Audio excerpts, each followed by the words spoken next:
জি বস। আচ্ছা আচ্ছা। হ্যাঁ, আমি আমাদের এই যে সাভারের প্রজেক্টেই আছি বস। ও, শুনলাম সাভার প্রজেক্টে মালামাল হারাচ্ছে, লোকজন ঠিকভাবে কাজ করছে না। বস আপনি কি বলবো, মানে এখানে যদি না থাকতাম আমি, এরা যে কি করতো বুঝছেন। আপনি বিষয়টা ভালো করে খোঁজ খবর নেন, দেখেন, টেক কেয়ার করেন। আসি আসি, আপনি কোনো টেনশন করবেন না, আমি স্টিল নাও এখানে দাঁড়ায় আছি বস। Fine fine. তো আপনি অফিসে ব্যাক করতেছেন কখন? না বস, আজকে মনে হয় অফিসে যেতে পারবো না, অফিসে গেলে এদিক কি হবে কি। ওকে, ঠিক আছে, কালকে এসেই আমার সাথে দেখা করবেন, আর প্রজেক্টের বিষয়টা নিয়ে কালকে আপনার সাথে কথা বলবো ইনশাআল্লাহ।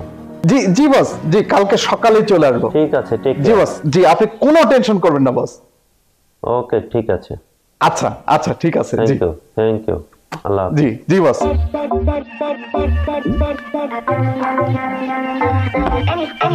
কি রে ভাইয়া, তুই কি রোজা টোজা রাখিসনি নাকি?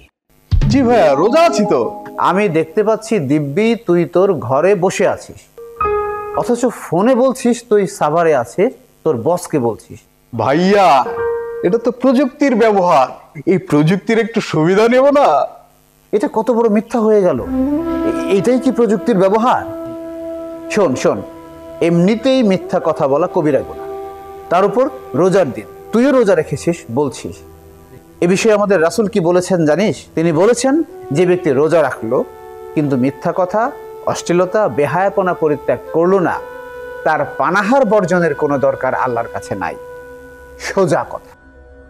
ভাই আমি তাহলে আমার ফিল্ডে যাই। হ্যাঁ হ্যাঁ, প্রজেক্টে তো যাবি, কিন্তু তার জন্য এই যে এটা করলি, এটার জন্য আল্লাহর কাছে ক্ষমা চাইতে হবে এবং ভবিষ্যতে আর কোনোদিন করবি না এই প্রতিজ্ঞা করতে হবে।